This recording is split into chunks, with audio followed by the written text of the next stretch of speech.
almost forgot me. That's how poets are sometimes, invisible. I'm going to read a few art-related poems. Part one of my new book, Slow Dance, is about landscapes, and they're about geographical landscapes, interior landscapes, ideological landscapes. This one is about natural landscape, as seen by an artist, as depicted by an artist. It's a kind of old-fashioned pastoral scene, but doesn't end up that way. Something happens in the middle. Exhibit A. The painter of landscapes invites us to the gallery to gaze at cliffs wrapped in mist, or waterfalls starting in trickles, rushing down glossy slopes into riverbeds banked with moss, or a lush tropical forest sold to us as Eden, perfect in its promise, air sweetened, lurking beasts declawed, no signs of scuffle. Even fragrant orchards and cultivated fields recede to far horizons that stay still or creep away from turmoil outside the frame. The figure of a wanderer or recluse, modestly miniature, drifts into this scene, standing there to tell us, look, against this grand design, I'm nothing. Backdrop is all the drama there is to be found here. We buy this fiction and make out of it a window on our wall.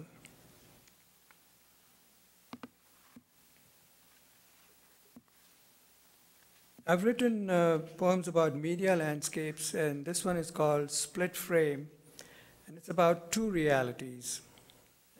They're pretty self-evident, so I won't explain. Split frame. In a landscape of human rubble, the woman sits like an upright bag of bones. She has the head of a fly. The child she cradles has beseeching eyes and gluey nose attached to a swollen rib cage. The woman is transfixed, staring at a TV screen featuring a contest to see who can eat the most hamburgers and hot dogs in record time. The winner leaves with cash, a belt embossed with gold lettering, and an overstuffed stomach. And this third one is called For the Birds. It's a landscape seen from an aerial perspective, and then also seen from the earth towards the sky. And it's based on a documentary I think is stupendous if you haven't watched it. It's absolutely stunning. It's called Winged Migration. Some of you may be familiar with it. And I picked an episode from this movie which shows a woman waiting on her farm, and these birds stop to rest for the night, and an encounter takes place between the birds and this woman. Long-distance travelers from the Arctic freeze, they follow beacons of the sun, arrows of the stars. Out of the blue haze they descend on an isolated farmhouse where a woman looking up at the sky sees them flapping down in the stubble of her fields. As she inches forward to greet them, they approach, warily as Eurasian cranes will, on long riveted legs, to eat out of her outstretched hand. The world is mapped inside her. She lets them know she will be home year after year, awaiting the peck and shiver of their bladed beaks. And season after season, they will touch down, interrupting their relentless migration south to be fed by her.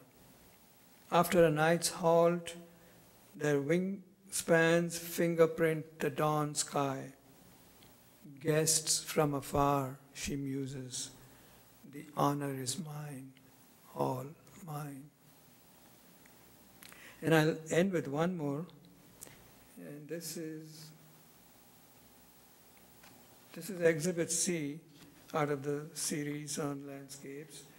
This is a tourist landscape, superficially speaking. You know, what is the most obvious landscape that you walk in? And underneath is buried layers of landscapes from previous centuries. Exhibit C. I could stride into the Paradise Travel brochure, disembark at this picture-perfect port, get lost in that restored colonial mansion, climb up the winding path to a cottage on the ledge. I could be happy, briefly, here or elsewhere. After a night in the company of shadows, swim in the clear waters, dry off in the sun, sip chai in the veranda, and watch daylight rinse the mountains blue. I could keep at bay the sound of bones crushed under the cobblestones or blood bubbling out of the backyard well. Step back from the white paint smoothing over the smear of suicide. Tune out the screams lodged in the rafters.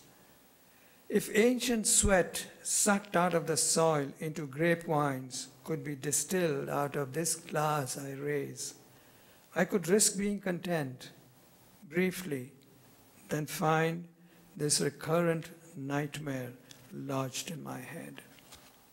Thank you.